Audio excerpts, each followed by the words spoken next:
तो हेलो प्यारे बच्चों, कैसे हैं आप सभी। आई होप कि आप सभी अच्छे होंगे।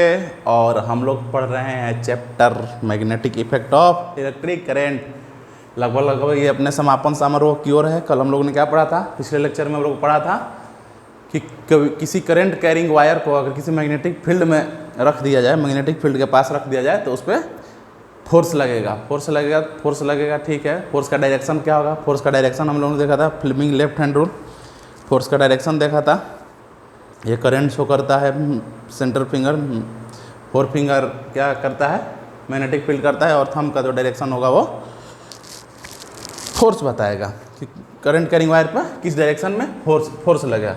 चलो आगे बढ़ते हैं। आज हम लोग पढ़ेंगे, आज बस लास्ट ही है, थोड़ा बस देखेंगे। थ्योरी ही बचा हुआ है, लास्ट लेक्चर होगा। देखो पढ़ते हैं एसी और डीसी। एसी क्या होता है, एसी अल्टरनेटिंग करंट होता है, डीसी डायरेक्ट करंट होता है। डीसी में बस ये याद कर लेना, ये सब डिफिनेशन है छोटा।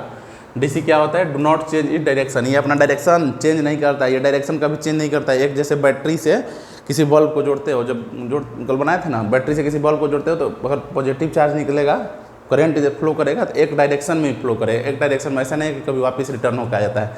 डीसी में एक डायरेक्शन में फ्लो करता है, कभी डायरेक्शन चेंज करना है तो। पर एसी में डायरेक्शन चेंज होता है। हमारे घर में जो करंट आता है वो क्या होता है, हमारे घर में जो करंट आता है वो एसी होता है, अल्टरनेटिंग करंट होता है।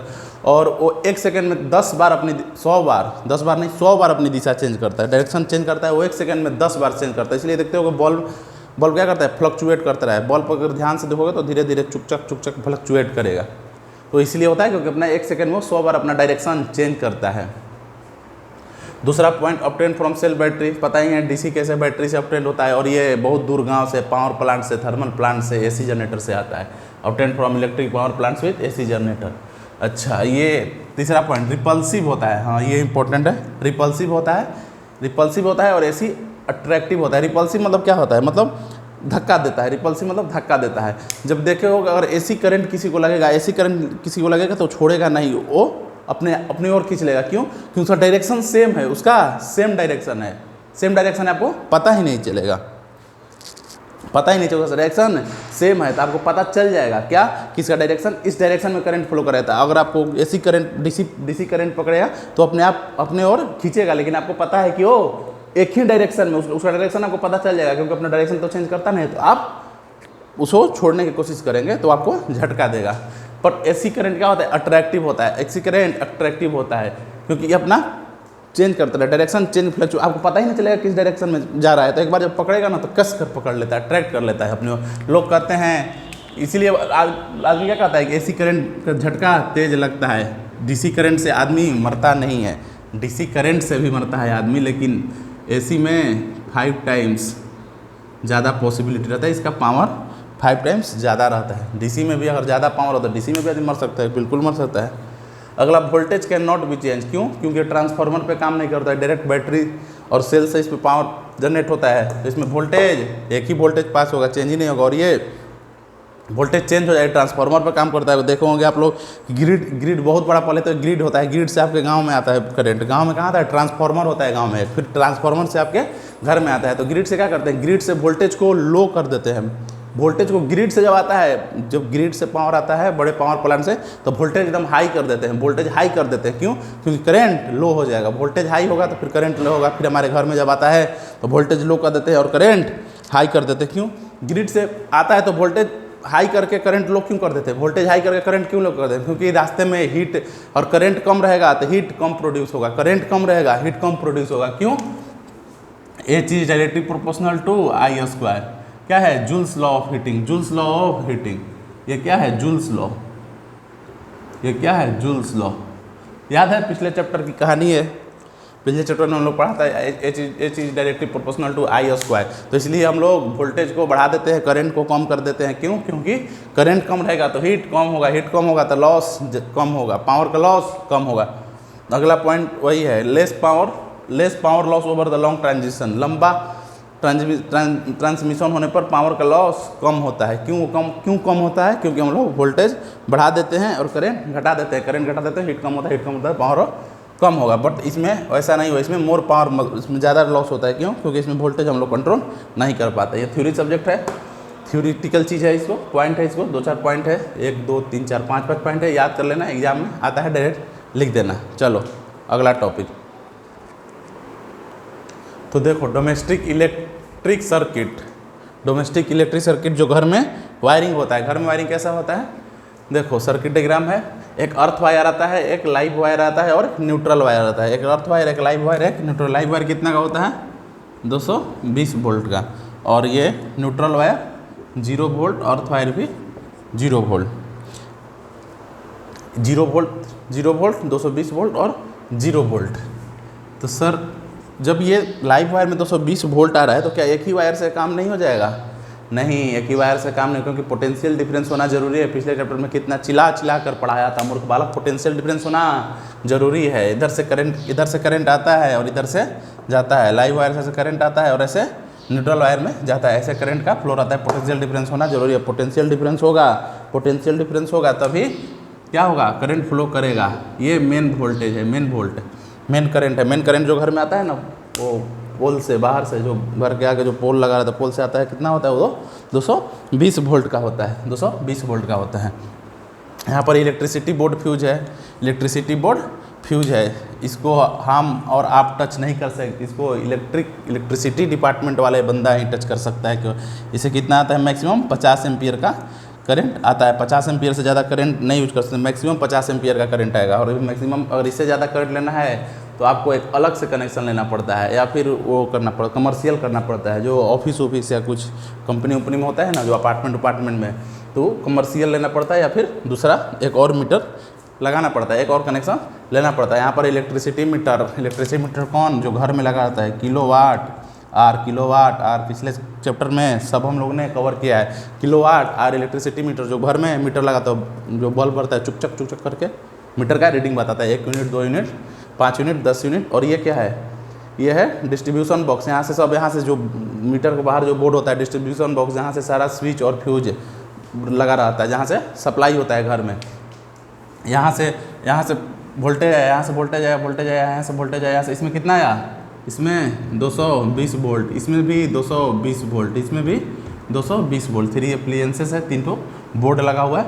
ये क्या में होता है, घर का वायरिंग क्या होता है, घर का जो डोमेस्टिक वायरिंग होता है वो किस चीज़ में होता है, पैरेलल में होता है। पैरेलल में क्यों होता है, क्योंकि सब सारे डिवाइस को करंट अलग अलग चाहिए, क्यों? क्योंकि कोई 5 एम्पियर पर चलता है, कोई 10 एम्पियर पर चलता है, कोई 2 एम्पियर पर चलता है, तो सबको अलग अलग करंट चाहिए। और सीरीज में कर देंगे तो सारा करंट एक बराबर करंट जाएगा तो सर्किट खराब हो जाएगा, इसलिए पैरेलल में करते हैं। और पैरेलल में सबको वोल्टेज सेम मिलता है, पैरेलल में क्या होता है, सबको वोल्टेज सेम मिलता है। पैरेलल का फायदा क्या होता है, पैरेलल का एडवांटेज क्या होता है, पैरेलल का एडवांटेज क्या होता है बताओ। पैरेलल का 2 एडवांटेज होता है। पहला कि सबको करंट डिफरेंट मिलेगा, डिफरेंट डिवाइस को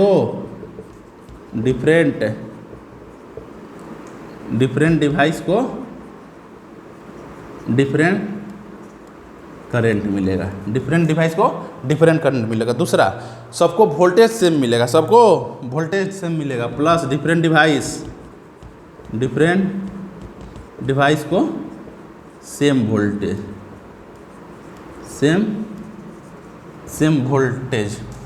मिलेगा, और सबसे मेन इंपॉर्टेंट क्या है कि शॉर्ट सर्किट से हम लोग बच सकते हैं। एक डिवाइस इसमें अगर ये खराब हो गया, एक डिवाइस खराब हो गया तो कोई सर्किट अपना चलते रहेगा, बस डिवाइस एक खराब होगा, बाकी ये सब क्या होगा, बाकी ये सब चलता रहेगा। पर सीरीज में क्या होता है, सीरीज में ऐसे जुड़ा रहता है, यहाँ पर एक बल्ब लगा है, यहाँ तो जब यहाँ पर बल्ब नहीं हुआ, यहाँ पर कोई खराब हो गया, वायर में जब करंट पास नहीं करता, इधर का सारे बल्ब, जैसे शादी उदी में देखते, अब तो पता नहीं, अब तो शादी बड़े बड़े होटलों में होने लगी है। पहले जो गांव में शादी होती थी, क्या होती थी, वो टेंट वाला होता था, जनरेटर से सब बिजली सप्लाई होता था। तो क्या होता है, कहीं एक जगह शॉर्ट सर्किट हो जाता था, कहीं एक बल्ब या फिर कोई एक इंस्ट्रूमेंट खराब हो जाता था, पूरा लाइट खत्म हो जाता है। फिर रात में सब दौड़े जाते थे चेक करने, कहाँ खराब हुआ है, कहाँ शॉर्ट सर्किट हुआ। तो सीरीज का घाटा है कि अगर एक अप्लायंसेस खराब होगा तो पूरा आपका सर्किट ब्रेक हो जाएगा, पूरा लाइट चला जाएगा, पूरा खत्म हो जाएगा। पर पैरेलल में क्या होता है कि एक डिवाइस खराब होने के बाद भी बाकी सब डिवाइस चलता रहता है, बाकी सारा डिवाइस चलता रहता है। ये अर्थ वायर है। अर्थ वायर का तो यूज पता ही है आपको। चलो अर्थ वायर को, अर्थिंग को डीप में पढ़ते हैं। क्या होता है earthing? Earthing actually short circuit से बचने के लिए होता है। अर्थिंग शॉर्ट सर्किट से बचने के लिए होता है। पढ़ते हैं अर्थिंग क्या होता है। अर्थिंग क्या होता है बच्चों, जल्दी जल्दी बताओ। पढ़ते हैं अर्थिंग के बारे में। अर्थिंग कुछ नहीं होता है, अर्थिंग एक सेफ्टी डिवाइस होता है। कॉपर का प्लेट, ज़मीन में गड्ढा खानकर कॉपर का प्लेट लगा देते हैं, थोड़ा सा नमक डाल देते हैं कंडक्टिंग के लिए, फिर उसको सप्लाई करते हैं घर में।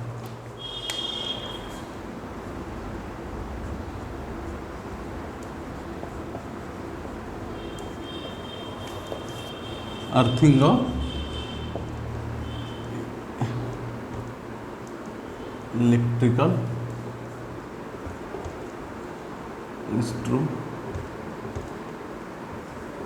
अर्थिंग ऑफ इलेक्ट्रिकल इंस्ट्रूमेंट या अप्लायंसेस बोल दो।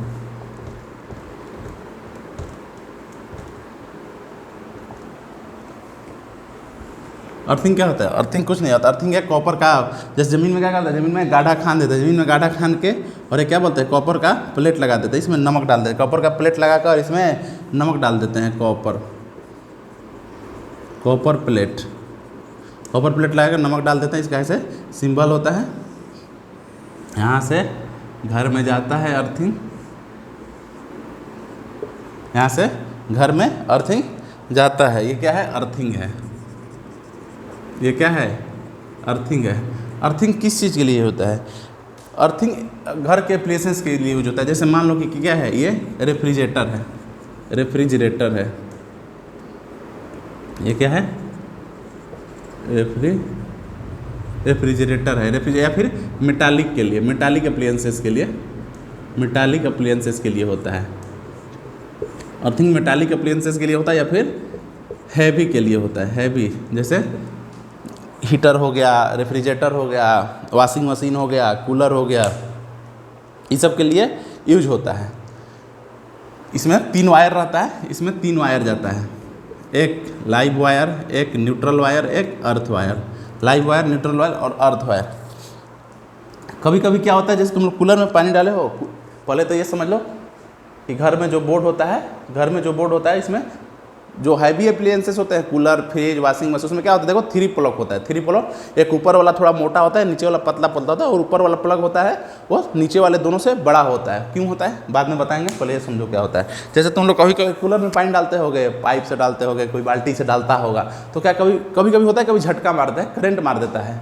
देखो करंट मार देता है, क्यों मार देता है? कभी कभी फ्रिज में भी झंझन हल्का हल्का करंट आता है, फ्रिज में भी करंट आता है। क्यों आता है? क्या होता है ना, फ्रिज में बहुत सारा वायरिंग है, वायरिंग बहुत सारा, अंदर बहुत सारा तार है, तो कोई तार क्या होता है ना, कोई तार खुल जाता है, जो प्लास्टिक कवर है वो खुल जाता है, और खुलकर क्या हो जाता है, खुलकर मेटल वायर से टच हो जाता है। ये कितना है, पूरा फ्रिज में पूरा क्या रहता है, मेटल ही तो रहता है। हीटर में क्या रहता है, मेटल रहता है, तो मेटल में टच हो जाता है। तो मेटल क्या है, मेटल गुड कंडक्टर है, तो मेटल में इलेक्ट्रिसिटी पास होने लगता है। तो इलेक्ट्रिसिटी पास होने लगता है तो पूरा मेटल में करंट दौड़ने लगता है। करंट दौड़ने लगता है, उसको टच करते हैं तो करंट फील होता है। तो उसी से बचने के लिए क्या होता है, उसी से बचने के लिए हम लोग अर्थिंग यूज करते हैं। अर्थिंग क्या है, वायर को छीलकर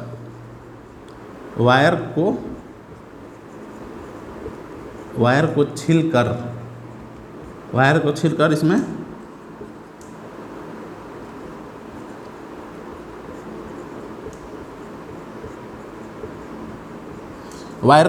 अर्थिंग वायर को छीलकर इस मेटल में, एप्लायंसेस के मेटल में कहीं भी उसको टच करा देते हैं, उसके पार्ट से टच कराते हैं। मेटल पार्ट से, अप्लायंसेस के मेटल पार्ट से वायर को छीलकर टच करा देते हैं। तो अब क्या होता है, जब अंदर का कोई भी वायर जब मेटल पार्ट से टकराता है, मेटल पार्ट से टच होता है, वायरिंग खुल जाता है, तो प्लास्टिक का कवर खुल जाता है, तो इसमें करंट दौड़ने लगता है मेटालिक पार्ट में। मेटालिक पार्ट में जब करंट दौड़ने लगेगा तो अर्थिंग करंट दौड़ेगा, पर अर्थ वायर हम इसको टच कराए हैं, तो अर्थ वायर से यहाँ से पूरा अर्थ सप्लाई होकर कहाँ आ जाएगा, यहाँ से अर्थ पूरा सप्लाई। अर्थ पहले कहाँ कनेक्ट रहता है, अर्थ यहाँ कनेक्ट रहता है, इस पिन में, इस ऊपर वाले बड़े वाले पिन जो होता है उसमें कनेक्ट रहता है। फिर यहाँ से अर्थ पूरा सप्लाई होकर कहाँ चला जाता है, धरती में।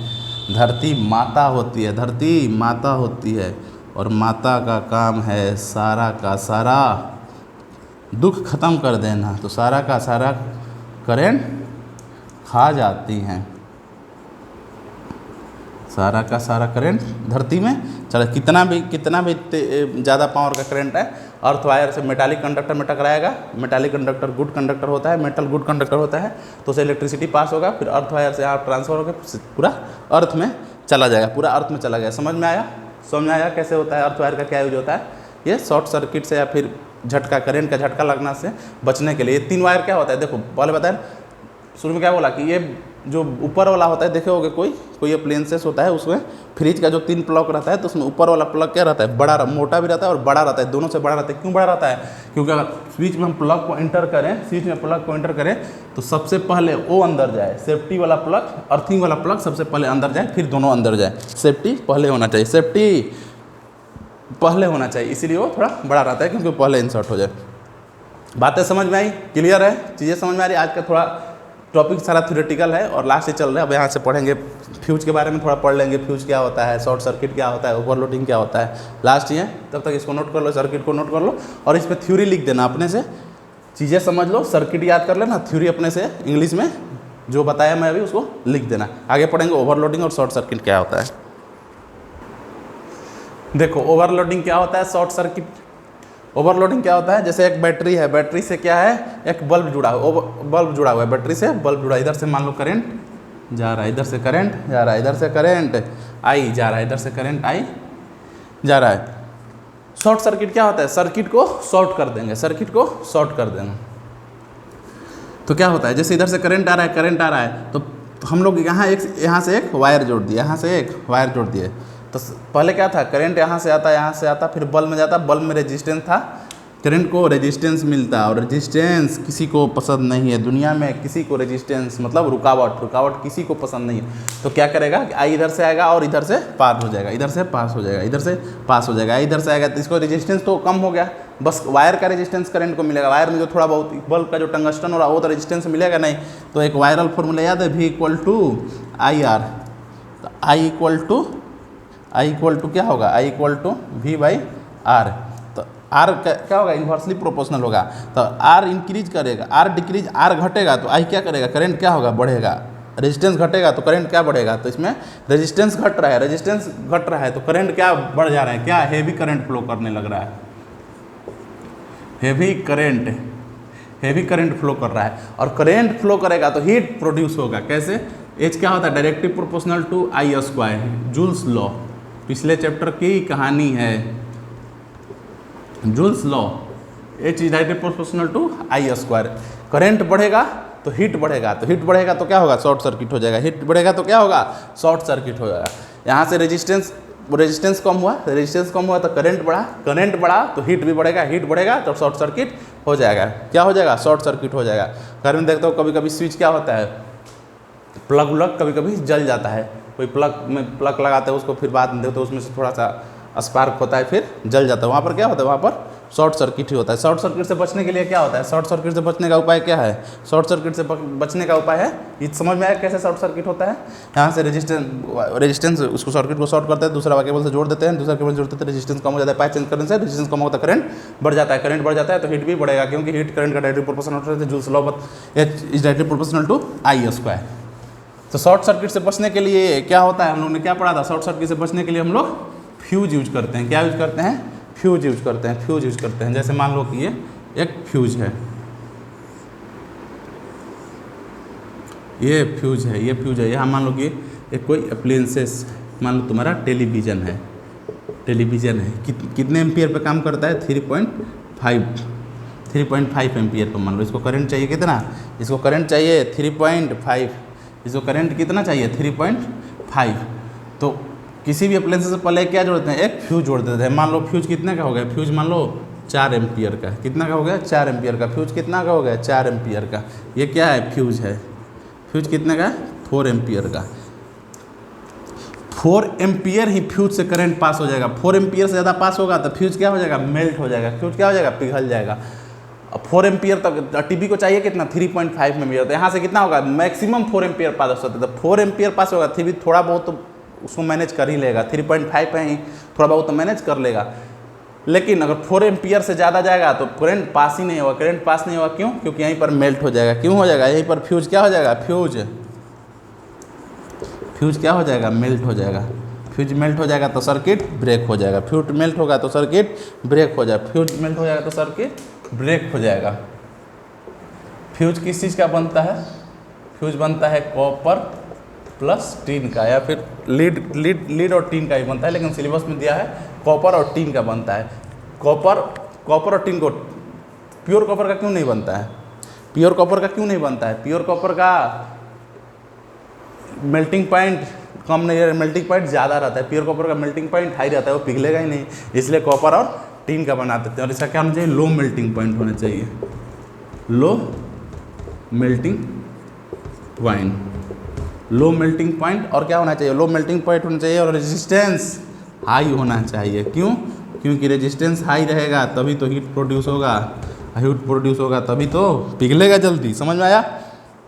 पिछले चैप्टर में ये सब बता दिया था कि कैसे काम करता है, फ्यूज कैसे काम करता है हेवी रेजिस्टेंस को बचाने के लिए। 3.5 का टीवी है तो मैक्सिमम ये 3.5 है, उससे थोड़ा बहुत ज़्यादा करंट को बर्दाश्त कर सकता है, करंट को एक्सेप्ट कर सकता है। फ्यूज से 4 एम्पियर आएगा तो थोड़ा बहुत तो करेगा 4 एम्पियर, लेकिन इसके पास 4 एम्पियर ज़्यादा करंट ही नहीं है। क्यों, क्योंकि 4 एम्पियर से थोड़ा सा भी ज़्यादा करंट पार होगा तो ये फ्यूज ब्रेक हो जाएगा, सर्किट ब्रेक हो जाएगा, फ्यूज मेल्ट हो जाएगा। क्यों, क्योंकि इसका कैपेसिटी है 4 एम्पियर, 4 एम्पियर होगा तो यहाँ पर रेजिस्टेंस ज़्यादा हो जाएगा, उससे ज़्यादा होगा, उससे ज़्यादा रेजिस्टेंस होगा तो हीट ज़्यादा होगा, हीट ज़्यादा होगा तो मेल्टिंग पॉइंट इसका कम है, मेल्टिंग पॉइंट है तो फिर वायर पिघल जाएगा, पिघल जाएगा तो सर्किट ब्रेक हो जाएगा। चलो देख लो फ्यूज क्या होता है। Fuse wire are made up of tin plate and copper with low, बताया अभी टिन से और कॉपर का होता है, या फिर लेड और कॉपर, टिन और लीड का भी होता है, पर सिलेबस में कॉपर और टिन का दिया हुआ है with low melting point two melt easily during the short circuit. जब शॉर्ट सर्किट हो तो इजीली मेल्ट हो जाए, क्यों, उसका मेल्टिंग पॉइंट लो होता है।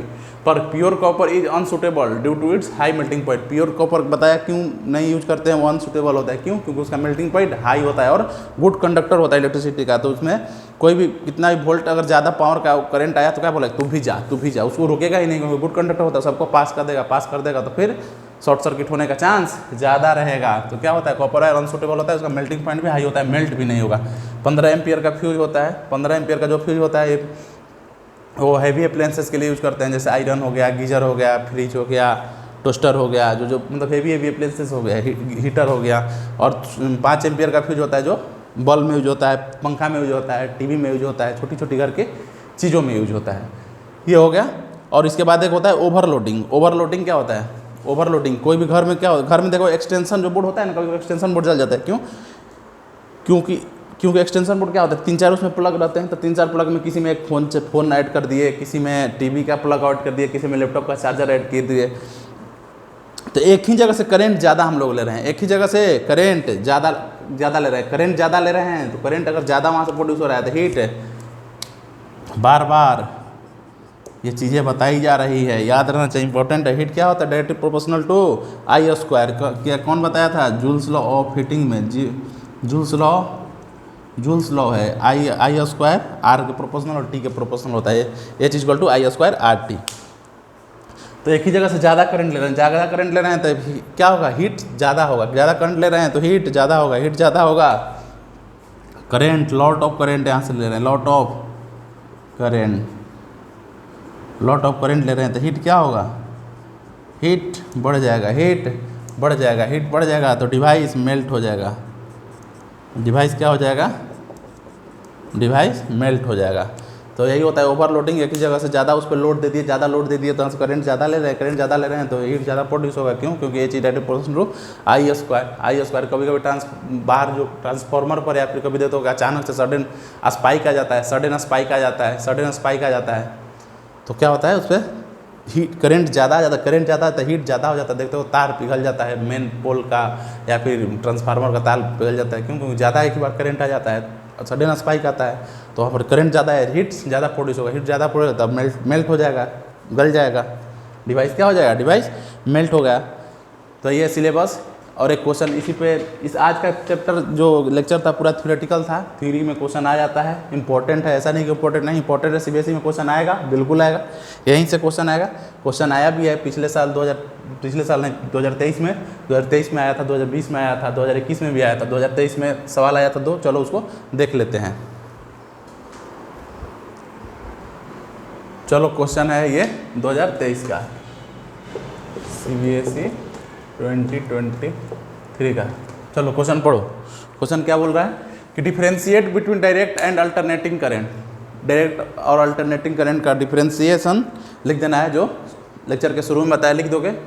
डिफरेंशिएशन में क्या होता है, वो अपना डायरेक्शन चेंज नहीं, डीसी क्या होता है, डायरेक्ट करंट अपना डायरेक्शन चेंज नहीं करता है, अल्टरनेटिंग करंट अपना डायरेक्शन चेंज करता है। इसमें वोल्टेज, डीसी में वोल्टेज सेम रहता है, उसमें वोल्टेज सेम नहीं रहता है। इसमें क्या होता है, इसमें रिपल्सिव होता है डीसी, और वो क्या होता है, अट्रैक्टिव होता है। इसमें पावर का लॉस कम होता है लॉन्ग ट्रांसमिशन में, इस पर पावर का लॉस ज़्यादा होता है लॉन्ग ट्रांसमिशन में। इतना तो लिख दोगे। Name the type of the current produce by the power plant in our country.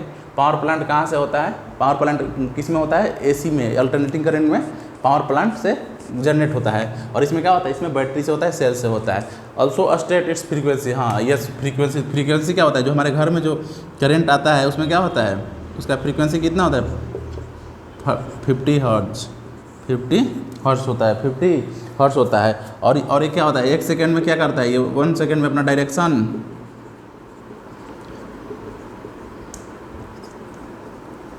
Change करता है कितना, 100 टाइम्स। 100 टाइम्स 1 सेकेंड में कितना डायरेक्शन चेंज करता है, 100 टाइम्स। यही क्वेश्चन है, सिंपल सा क्वेश्चन आया था 2023 में। और आज यहाँ पर हम लोग का लेक्चर होता है समाप्त, और चैप्टर भी होता है समाप्त। Magnetic effect of electric current हम लोग का चैप्टर यहीं पर आज खत्म होता है। समझ में आया, सारे चीज़ कवर कर दिए, धीरे धीरे धीरे धीरे सारे चीज़ तोड़ कर एकदम ग्राउंड लेवल से, एकदम जीरो नहीं, माइनस से लेकर तुम लोग को ऊपर आए हैं। माइनस में जिसको कुछ नहीं आता है उसको भी समझ आएगा।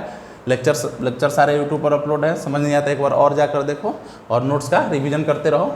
यहीं पर हम लोग करते हैं इस चैप्टर को समाप्त। और प्रीवियस ईयर का सारा क्वेश्चन अप्लाई वैसे लगभग मैंने सारा, इसमें भी कितना 30-40 क्वेश्चन इसमें भी सीबीएसई वाला करा ही दिया है मैंने। जाकर प्रैक्टिस कर लेना, दूसरे बुक से भी प्रैक्टिस करना है, जरूरी नहीं कि एनसीईआरटी बना लिए तो बस बैठ जाओ, दूसरे बुक से भी प्रैक्टिस करते रहो।